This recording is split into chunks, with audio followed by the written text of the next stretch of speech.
Assalamualaikum warahmatullahi wabarakatuh. Innal hamdalillah nahmaduhu wa nasta'inuhu wa nastaghfiruh wa na'udzu billahi min shururi anfusina wa min sayyiati a'malina. May yahdihillahu fala mudilla lahu wa may yudlil fala hadiya lahu.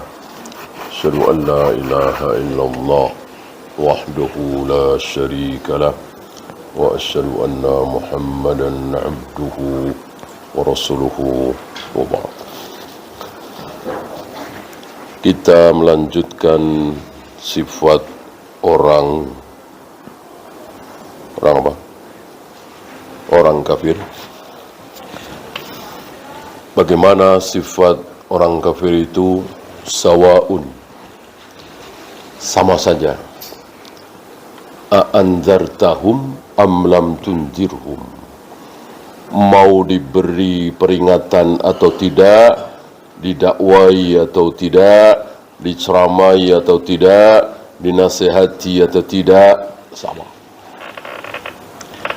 Karena mereka kafir sudah ditentukan dari sebelum mereka lahir. Karena kekafiran seseorang sudah dikehendaki oleh Allah. Loh, di mana keadilan Allah? Apakah Allah menghendaki keburukan? Ingat, sebelum ada manusia, sudah ada apa? Sebelum manusia ada, sebelum Adam diciptakan, sudah ada apa? Sudah ada surga dan neraka. Sudah ada surga dan neraka. Jadi Allah sudah rencanakan. Allah tidak mau semua manusia itu baik. Yang Allah maui malaikat.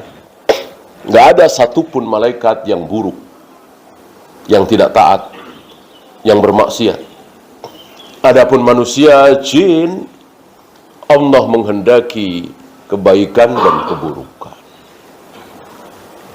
Kenapa? Karena Allah sudah ciptakan neraka duluan. Jadi jangan antum bayangkan Allah ciptakan manusia, terserah, mau baik silahkan, mau buruk silahkan. Berhubung ada yang buruk nih, maksiat nih, dosa nih, lalu Allah bikin neraka. Tidak. Allah bikin apa dulu? Neraka dulu.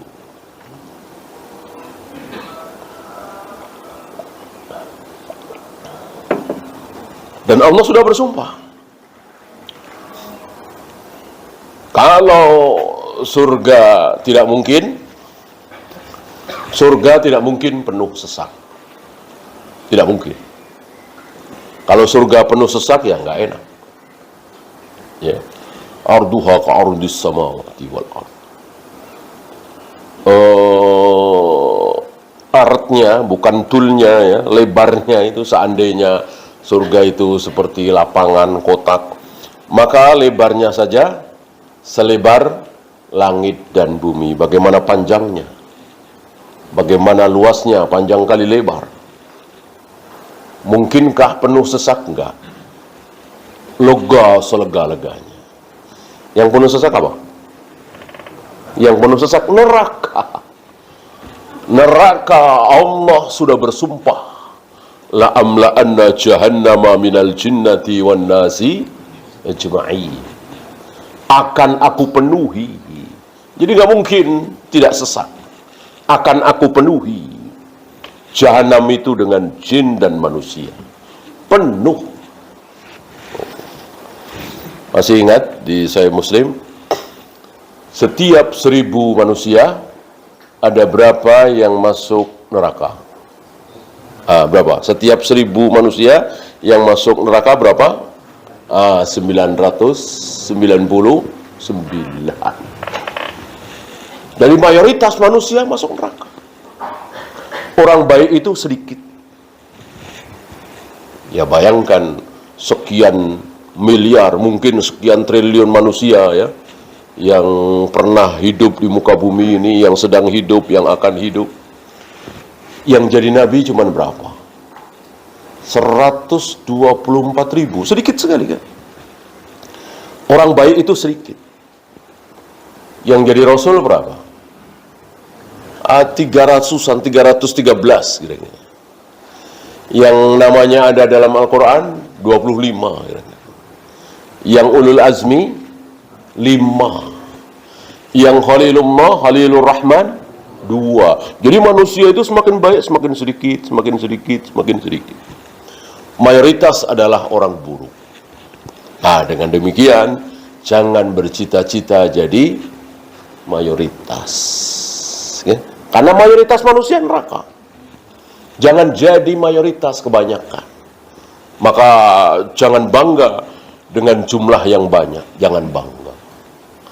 Para sahabat pernah ditegur oleh Allah ketika idz a'jabatkum kasratukum. Ketika para sahabat bangga dengan jumlah mereka yang banyak dalam perang Hunain. Perang Hunain terjadi setelah Futuh Mekah. Futuh Mekah, antum tahu, orang-orang masuk Islam berbondong-bondong setelah Futuh Mekah itu. Karena orang-orang Quraisy masuk Islam. Ya. Bahkan luar biasa, anaknya Abu Jahal, Ikrimah bin Abu Jahal masuk Islam, Abu Sufyan masuk Islam. Yang bukan Quraisy ikut-ikutan. Ya. Nah, Quraisy luar biasa. Orang-orang di Jazirah Arab menunggu, nih Quraisy gimana nih? Ketika Quraisy masih bermusuhan dengan Islam, ya mereka belum masuk Islam. Begitu Quraisy masuk Islam, mereka berbondong-bondong masuk Islam.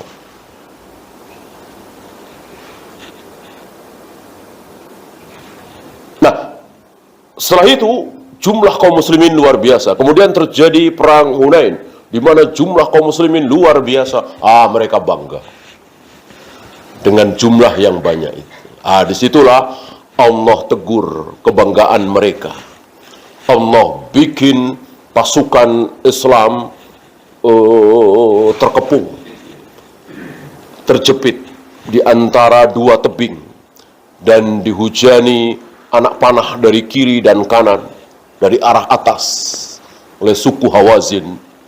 Dan disitulah kocar-kacir kaum muslimin ditegur oleh Allah, sampai Nabi berteriak, "Aku Muhammad, aku anaknya Abdul Muttalib." Ya. Kemudian kaum muslimin menuju ke suara itu, dan akhirnya kembali tidak porak-poranda. Teguran yang sangat besar dari Allah ketika kaum muslimin bangga dengan jumlah yang banyak. Maka jangan bangga dengan jumlah yang banyak. Banggalah dengan kebenaran. Kita bangga, berbahagia, bersyukur kepada Allah berada dalam kebenaran, berada dalam sunnah. Berapa banyak saudara-saudara kita yang tidak kenal sunnah, membedakan mana yang sunnah, mana yang bid'ah, tidak tahu. Bagi mereka sama saja, salawat Ibrahim dengan salawat Nariyah sama saja, dengan salawat Al-Fatih dengan salawat Tibul Qulub sama saja. Alhamdulillah antum bisa membedakan. Mereka tidak bisa membedakan antara salat tarawih dengan salat nisfu Sa'ban misalnya. Ini musibah. Antum bisa membedakan, ini nikmat yang luar biasa. Mana tauhid, mana syirik, antum bisa membedakan. Antum bisa tahu mana rububiyah, mana uluhiyah, mana asma wa sifat. Ini nikmat yang luar biasa. Ini yang kita bangga, kita bahagia, bukan jumlah yang banyak. Nah, kembali keadaan orang-orang kafir.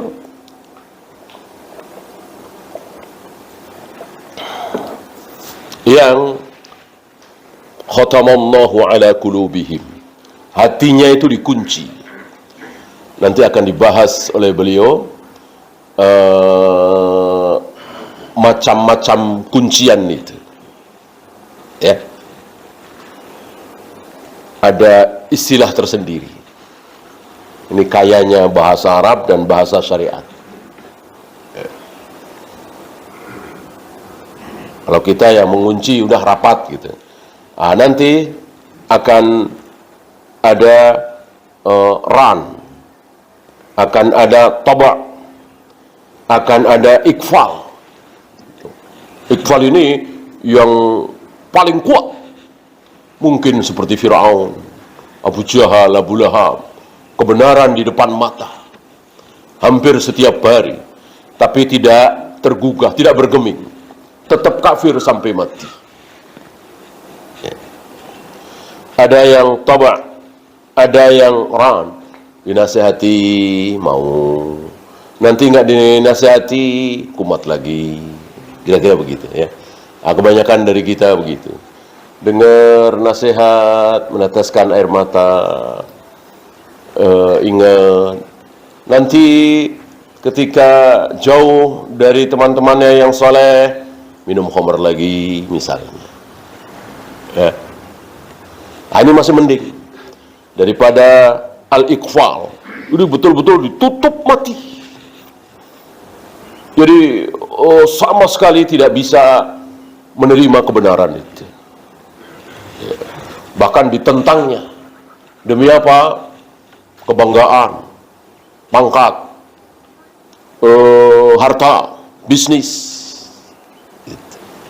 Demi itu semua dia berani menolak kebenaran yang padahal dia tahu itu kebenaran.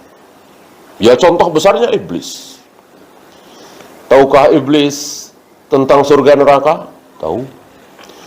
Tahukah iblis tentang tauhidnya Allah, rububiyah, uluhiyah, asma wa sifat? Tahu. Tahu. Tahukah iblis bahwa berzina, minum khamr, berjudi itu haram? Tahu. Tahukah iblis mana yang sunnah, mana yang bid'ah? Tahu nggak kira-kira iblis? Tahu. Kalau nggak tahu ntar salah menggoda, ya kan? Disuruh ayo, padahal bid'ah, ya. Iblis akan mengajak kepada bid'ah, akan menghalangi dari sunnah. Karena iblis tahu persis mana yang sunnah, mana yang bid'ah, mana yang syirik, mana yang tauhid. Luar biasa ilmu iblis. Tapi dasar iblis, ilmunya tidak bermanfaat. Bahkan dia bohongi, dia dustakan. Disinilah kesalahan orang-orang Asy'ariyah, Maturidiyah yang mengatakan bahwa iman itu cukup percaya. Iman itu cukup percaya, yakin. Ya kalau begitu iblis beriman dong. Orang iblis yakin betul, iblis percaya betul. Para nabi, para rasul semua berada dalam kebenaran. Yang salah adalah Fir'aun, Namrud, Abu Jahal, Abu Lahab. Adapun para nabi, para rasul berada dalam kebenaran. Iblis tahu persis. Iblis tahu persis. Ya. Apakah kita, dan yakin sekali. Apakah ada seorang ulama yang mengatakan iblis beriman? Enggak ada. Disinilah kesalahan firqah-firqah dolal, Asy'ariyah, Maturidiyah, dan lain-lain yang mengatakan iman adalah percaya, yakin. Asal udah percaya, yakin, itu berarti beriman. Salah. Ahlus sunnah wal jamaah meyakini bahwa iman bukan sekedar percaya, bukan sekedar yakin. Iman adalah iqrar. Untuk selanjutnya beramal. Ya. Maka sekali lagi tidak ada satupun ulama yang mengatakan iblis beriman. Orang ayatnya jelas, wa kana minal kafirin. Iblis itu kafir. Gimana bilang beriman? Orang jelas-jelas kafir. Tapi ya itu tadi, bertahu, percaya dan yakin, tapi tidak beriman. Karena iman harus dengan amal.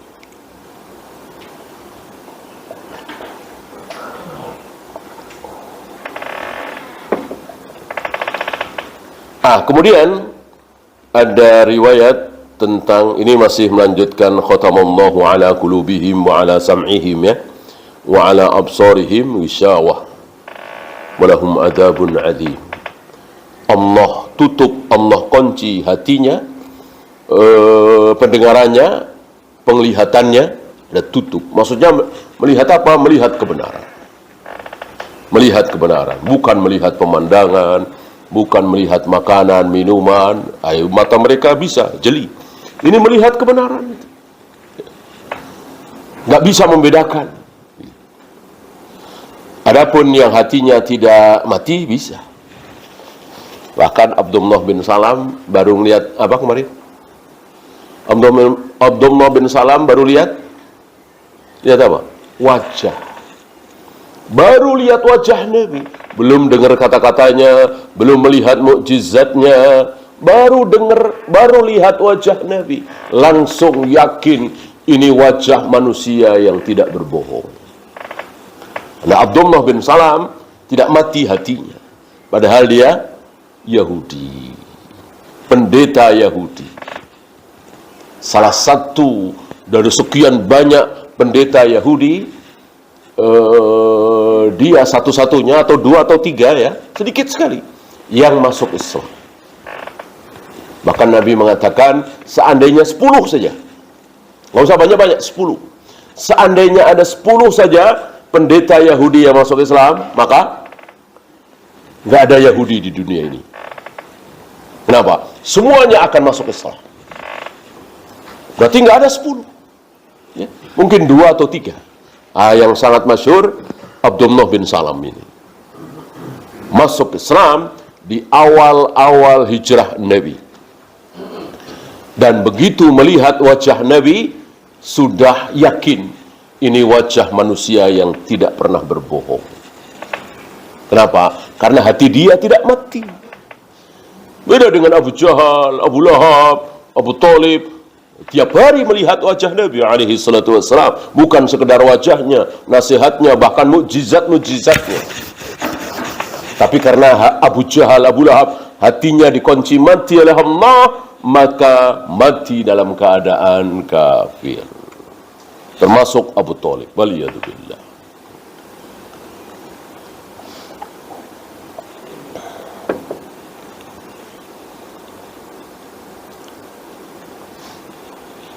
Kemudian ada riwayat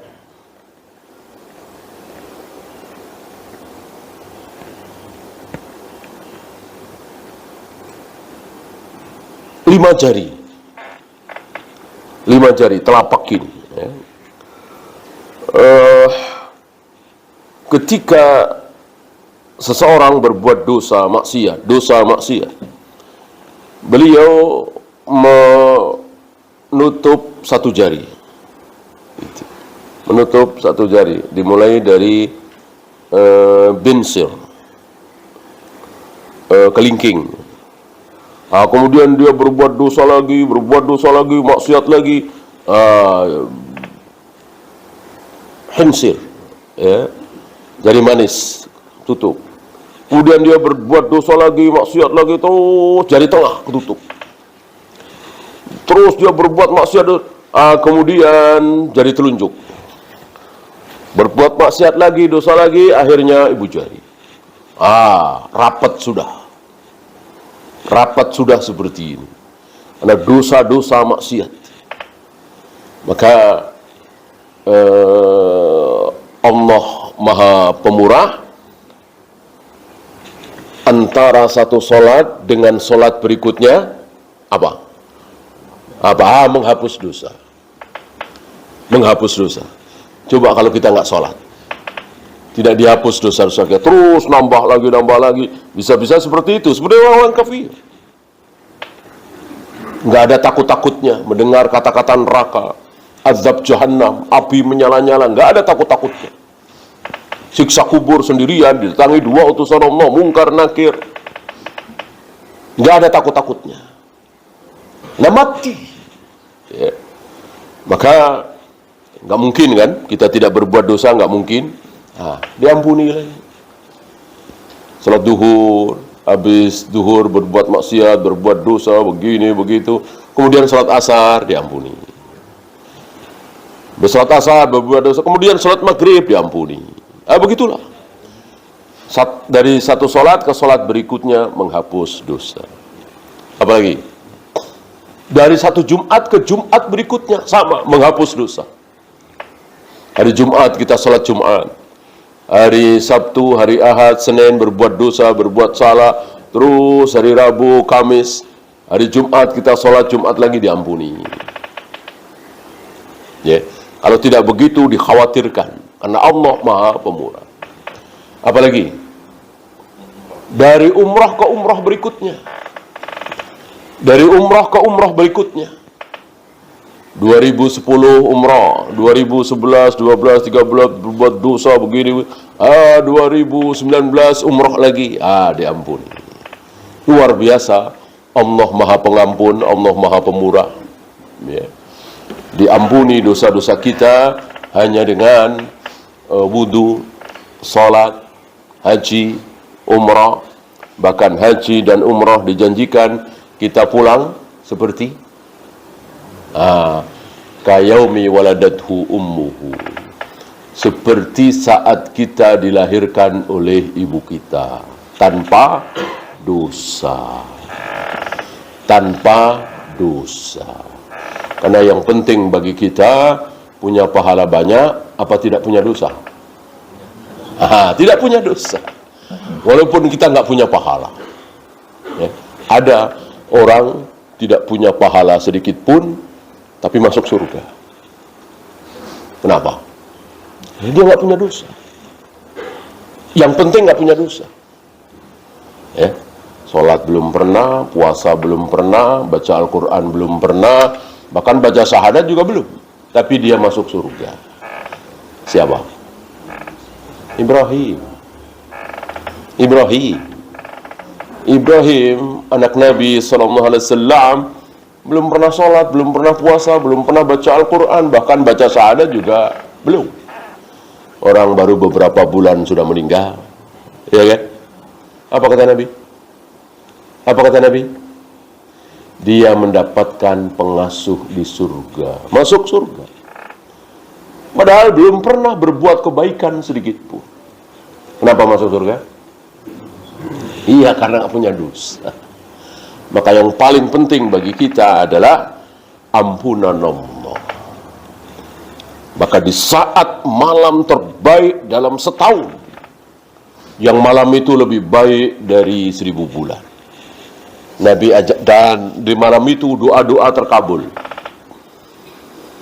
Apa yang diajarkan Nabi kepada Aisyah? Minta apa? Kalau kita mungkin, mumpung Allah mengabulkan doa kita nih, kita minta supaya kaum muslimin kuat, kita minta supaya kaum muslimin menang, kita minta supaya tegak daulah Islamiyah, kita minta supaya perekonomian Islam bagus, mumpung Allah sedang siap mengabulkan doa. Tidak. Allah ajarkan kepada Aisyah, Allahumma innaka afuwun tuhibbul afwa fa'fu anni. Minta apa? Minta ampunan doang. Nggak minta ini itu, ampunan. Nah, kalau kita sudah diampuni oleh Allah, beres. Nggak ada dosa kita, beres. Surga insyaallah. Ya. Maka hal-hal yang bisa menyebabkan Allah mengampuni kita, lakukan.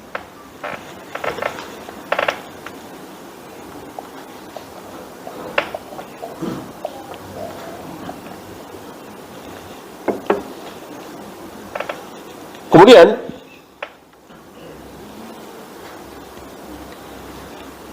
ada riwayat dari Abu Hurairah,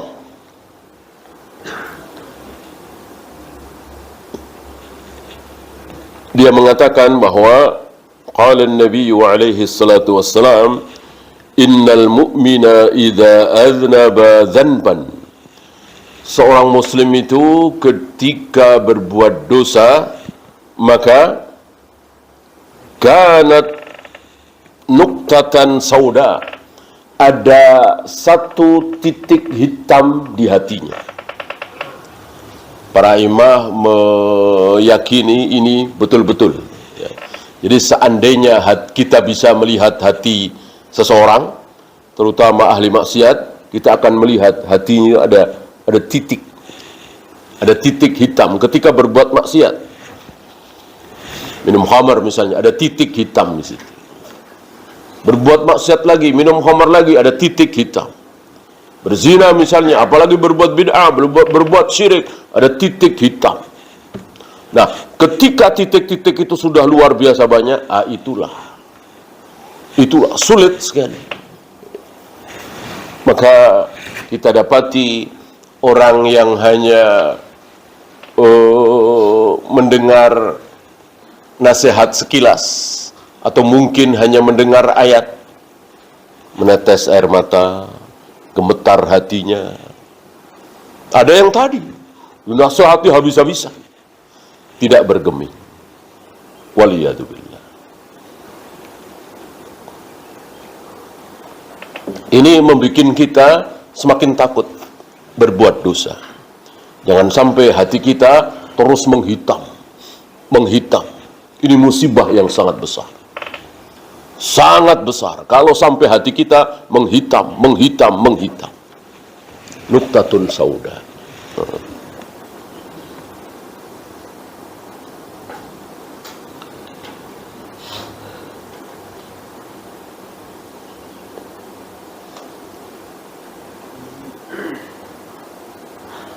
Ya, kita masuk ayat berikutnya, 9-nya. Ini yang terbanyak. Orang kafir disebut di awal surat Al-Baqarah ini cuman dua ayat. Orang mukmin lebih banyak. Orang kafir ini yang paling banyak. Orang munafik ini yang paling banyak. Karena ini lebih berbahaya. Orang kafir itu tidak menipu. Orang kafir kan tidak menipu. Saya Hindu, saya Buddha, saya Nasrani, kan begitu kan? Orang munafik menipu. Saya Muslim, padahal kafir. Dan ini ada di mana? Ada di Mekah apa Madinah? Madinah. Di Mekah tidak ada. Di Mekah kebalik, saya kafir, padahal beriman. Gitu. Saya kafir, padahal beriman. Kenapa? Karena takut disiksa. Kalau beriman, masuk Islam, bersyahadat, dan ketahuan disiksa. Siapa contoh? Ammar bin Yasir. Ammar bin Yasir pura-pura. Ketika disiksa dengan siksaan yang luar biasa, dia, ayahnya, ibunya, Sumayyah, Yasir, kan keluarga budak nih. Dan satu keluarga masuk Islam. Dan disiksa habis-habisan. Ayah ibunya sampai mati. Nah, Ammar bin Yasir tidak kuat menahan siksaan itu. Maka dengan pura-pura mulutnya mengucapkan Latta Uzza. Gitu. Latta Uzza. Agar apa? Agar siksaan dihentikan. Dan ini beda dengan Bilal ya. Ini beda dengan Bilal. Kalau Bilal siap mati. Oleh karena itu Bilal tidak bilang Allah. Sebab kalau Bilal bilang Allah, maka Abu Jahal Abu Lahab marah apa tidak? Tidak. Orang Abu Jahal Abu Lahab juga menyembah Allah. Abu Jahal Abu Lahab juga memuliakan Allah. Abu Jahal Abu Lahab juga mencintai Allah. Tapi ada selain Allah yang mereka cintai. Bukan Allah doang gitu. Allah mereka sembah, Lata Uzza Hubal Manat juga mereka sembah. Letak salahnya Abu Jahal Abu Lahab di situ. Allah dicintai, Lata Uzza Hubal Manat juga dicintai. Kesalahan Abu Jahal Abu Lahab di situ. Bukan anti Allah, anti Tuhan. membenci Allah. Allah itu apa? Kami nggak kenal Allah. Kenal sekali. Yuhibbunahum kahubbillah. Al-Quran jadi saksi bahwa Abu Jahal, Abu Lahab dan teman-temannya mencintai berhala-berhala itu sama dengan Abu Jahal, Abu Lahab mencintai Allah. Berarti Abu Jahal, Abu Lahab mencintai Allah. Jadi orang-orang musyrik itu mencintai Allah. Bukan di situ salahnya. Salahnya selain Allah ada yang dicintai. Dan itu kecintaan ubudiyah. Bukan cinta anak kepada orang tua kepada anak, suami kepada istri, istri kepada suami. Bukan. Itu kecintaan fitrah. Enggak terlarang. Ini cinta ubudiyah.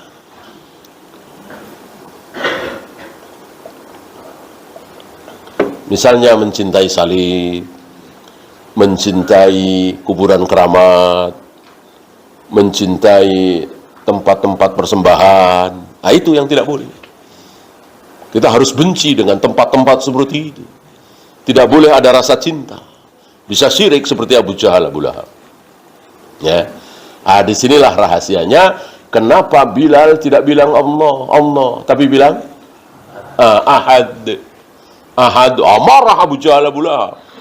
Ahad itu maksudnya satu. Tuhan itu satu doang, Allah doang gitu. Lata Uzza Hubal Manat bukan. Itu maksud Bilal. Maka bilangnya Ahad. Ahad bukan Allah. Kalau Allah sekali lagi, Abu Jahal, Abu Lahab tidak marah. Nah, berarti Bilal nekat, siap mati. Lebih baik saya mati daripada keluar dari Islam, kira-kira begitu. Nah, beda dengan Ammar bin Yasir. Ammar bin Yasir karena saking tidak kuatnya, maka mengucapkan Latta Uzza. Latta Uzza. Dan dilepaskan. Ya. Bolehkah dua-duanya? Boleh. Boleh. Turun ayat yang menyatakan Ammar bin Yasir tidak salah. Illa man ukriha wa qalbuhu mutmainnun bil iman. Orang yang terpaksa mengucapkan kekufuran tapi hatinya tetap teguh dengan keimanan, maka Allah ampuni. Ya. Jadi ketika kita dalam keadaan terpaksa, nyawa kita terancam, boleh minum khamr, boleh melakukan dosa. Jangankan minum khamr, berbuat syirik aja boleh. Ya kan syirik itu, Latta Uzza, Latta Uzza. Karena nyawa terancam. Gitu. Boleh juga nekat. Boleh juga nekat. Biarin saya dibunuh. Mana yang lebih baik? Tentu Bilal. Yang siap mati lebih baik. Walaupun sekali lagi Ammar bin Yasir tidak disalahkan. Nah, itu kira-kira keadaan di Mekah. Bukan pura-pura muslim, tapi pura-pura kafir. Nah, di Madinah kebalik. Ketika kaum muslimin sudah kuat, sudah menjadi banyak, dan sudah menguasai, apalagi Mekah sudah ditaklukkan, ya, maka muncul orang-orang yang pura-pura Islam, pura-pura muslim. Dan itu di sepanjang zaman. Termasuk di negeri kita yang mayoritas muslim. Yang kalau muslim diterima, kafir ditolak. Karena mayoritas. Kan? Banyak yang pura-pura muslim. Minimal dia punya sifat orang munafik. Apa salah satu sifat orang munafik? Memuji-muji orang kafir. Gitu. Orang kafir dipuji-puji oleh dia. Dia muslim. Bahkan hidup di lingkungan pesantren kadang-kadang. Bahkan anak kiai, anak ulama. Tapi dia muji-muji negara kafir. Dia hina-hina Islam. Ya. Dan dia menghina Islam, nggak takut orang dia muslim. Coba kalau pendeta, pastor, non-muslim, kafir, menghina Islam, besar resikonya. Ya. Karena kaum muslimin ini luar biasa. Cinta membela Islam ini kaum muslimin luar biasa. Beda dengan orang-orang kafir. Orang-orang kafir di Amerika sana, di Eropa sana, pendeta, pastor, bahkan Tuhannya Yesus dihina-hina, marah nggak di sana? Di Eropa, di Amerika sana, Yesus dihina-hina, ya, agamanya dicaci maki, marah nggak? Nggak marah. Nggak ada rasa marah, rasa cemburu, membela agamanya, nggak. Biarin aja, ikut ketawa. Ya. Mereka udah males gitu. Gereja udah kosong. Jangan samakan dengan kaum muslimin. Kaum muslimin di negeri kita ini, sholat jarang, mabuk sering, Rasulullah dihina, marah nggak? Marah. Kalau perlu berantem, kalau perlu perang. Ya, ini kaum muslimin. Nah, mereka faham ini, mereka tahu. Ya, maka mereka tidak berani. Yang berani justru seorang muslim. Ya, ngina-ngina jenggot, ya, ngina-ngina pakaian yang tidak isbal, kaum muslimin, sesama muslim. Kalau kafir sekalian, justru mereka tidak berani. Ini salah satu ciri-ciri orang munafik. Nanti akan dijelaskan lebih lanjut oleh beliau. Saya bacakan dulu. Wa minan nasi may yaqulu amanna. Ini pada hakikatnya. Di antara manusia itu ada yang mengucapkan di hadapan manusia ini, ya, kami beriman. Billahi wal yaumil akhir. Beriman dengan Allah, beriman dengan hari akhir. Wa ma hum bimu'minin, padahal mereka tidak beriman. Penegasan langsung dari Allah yang Maha Tahu, mereka tidak beriman. Tapi mengucapkan amanna, kami beriman. Supaya apa? Supaya orang-orang menyangka dia beriman. Dan kelakuan mereka luar biasa. Ikut sholat apa tidak mereka? Ikut sholat? Ikut. Kalau nggak ikut sholat, ketahuan. Ini bukan muslim. Dan orang-orang kafir di zaman Nabi, sholatnya di mana? Di rumah apa di masjid? Di masjid. Di masjid. Ya. Oleh karena itu dikatakan oleh Nabi alaihi salatu wassalam, sholat yang paling berat bagi orang-orang munafik, sholat apa? Isya dan subuh. Kenapa? Kenapa? Karena gelap, nggak ketahuan, makanya berat. Kalau duhur, asar, maghriban, orang-orang lihat. Emang sholatnya itu tujuan satu-satunya adalah supaya dilihat, supaya orang-orang menyangka dia muslim. Kalau isya subuh kan gelap, orang makanya berat. Gitu. Mau pamer, mau riak, gimana orang gelap? Kan penerangan belum seperti hari ini. Ya.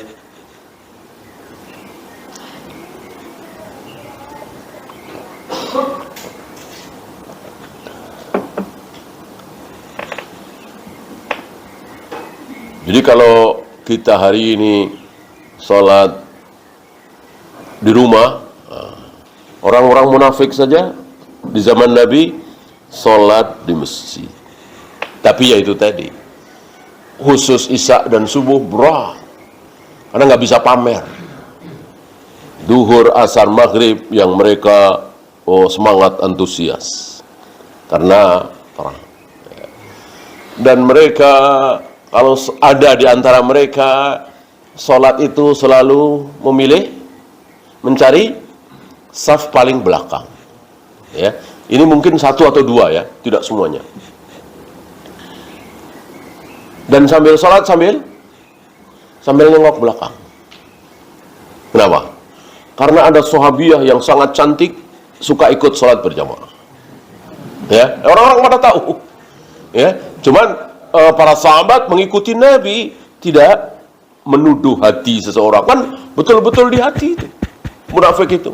Orang sholat ikut, Jumatan ikut, jihad ikut, betul-betul di hati. Rasul dan para sahabat menghukumi seseorang zahirnya, bukan hatinya. Maka ya udahlah, pura-pura nggak tahu saja. Ya. Ini pelajaran yang cukup gamblang bahwa saf laki-laki dan perempuan dalam sholat mestinya pakai hijab atau tidak? Tidak. Kalau pakai hijab nggak mungkin ada peristiwa itu. Ya. Kalau pakai hijab ya mau nengok-nengok ke belakang, ngelihat apa orang pakai hijab, ya. Nah, ini sebuah kesalahan di masjid-masjid, saf antara laki dan perempuan pakai hijab, ya. Dan akan terjadi masalah. Coba kalau imam baca ayat sajdah, kemudian sujud tilawah. Kalau pakai hijab, makmum perempuan tahu apa tidak? Ya jelas nggak tahu. Jelas nggak tahu. Rasul imam dan para makmum sujud tilawah, makmum perempuan ruku. Kan jadi kacau kan? Jadi kacau nggak karuan. Itu gara-gara pakai hijab. Ya. Kecuali taklim, kondangan, rapat dan seterusnya, memang laki perempuan sunnah tidak boleh ikhtilat campur aduk, ya. Khusus salat kalau pakai hijab akan terjadi masalah. Imam salah misalnya, ya kan, mestinya atahiyat awal kok dia lupa langsung berdiri. Dan sudah berdiri penuh, sudah berdiri sempurna. Bolehkah kita mengucapkan subhanallah sebagai makmum? Tidak boleh. Tidak boleh. Kalau imam itu belum berdiri sempurna, mungkin baru mau naik, nah kita tahu sebagai makmum, langsung subhanallah. Lalu imam nggak jadi naik. Dan nggak ada kesalahan apa-apa, nggak usah sujud sahwi. Kalau imam sudah berdiri dengan sempurna, sudah sergap, tidak boleh subhanallah. Ya, udah diem, kita ikut sebagai makmum, ikut. Ya, jangan maksa subhanallah, subhanallah, subhanallah, subhanallah. Nggak boleh begitu, ya. Itu nggak benar, nggak berhak memaksa seperti itu. Ya, semuanya kita ikut. Tinggal nanti imam sebelum salam sujud sahwi 2 kali. Ya. Coba makmum perempuan kan sama-sama Allahu Akbar. Iya kan? Dengarnya Allahu Akbar. Imam dan makmum laki-laki berdiri karena salah tadi. Jamaah perempuan atahiyat awal. Iya kan? Wah, selanjutnya enggak karu-karuan udah. Iya kan? Udah enggak karu-karuan. Pernah terjadi itu. Tadi imam sujudnya lama banget ya. Padahal bukan sujud itu, atahiyat akhir. Ya nggak kelihatan. Karena ada salahnya tadi. Belum sujud sahwi. Pokoknya curan-curan dah. Inilah gara-gara tidak paham sunnah. Gara-gara membuat sesuatu yang tidak ada sunnah dari Nabi Sallallahu Alaihi Wasallam. Ya, untuk sifat-sifat secara rinci orang-orang munafik, insyaallah kita bahas kesempatan berikutnya. Selanjutnya ada pertanyaan, silakan. Baik, Ustaz.